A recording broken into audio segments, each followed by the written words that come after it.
بسم اللہ الرحمن الرحیم۔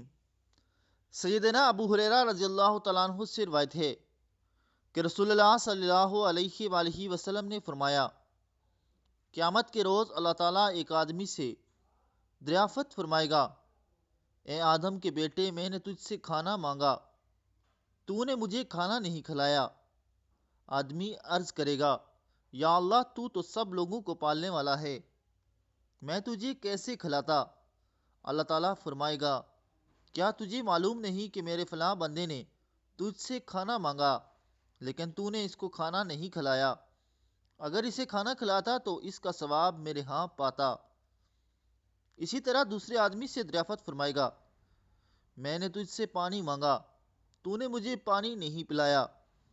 انسان عرض کرے گا، یا اللہ، تو خود رب العالمین ہے، میں تجھے پانی کیسے پلاتا؟ اللہ تعالیٰ فرمائے گا، میرا فلاں بندے نے تجھ سے پانی مانگا لیکن تو نے اسے پانی نہیں پلایا۔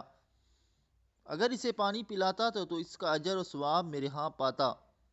اللہ پاک ہم سب کو اس حدیث مبارکہ پر عمل کرنے کی توفیق عطا فرمائے، آمین ثم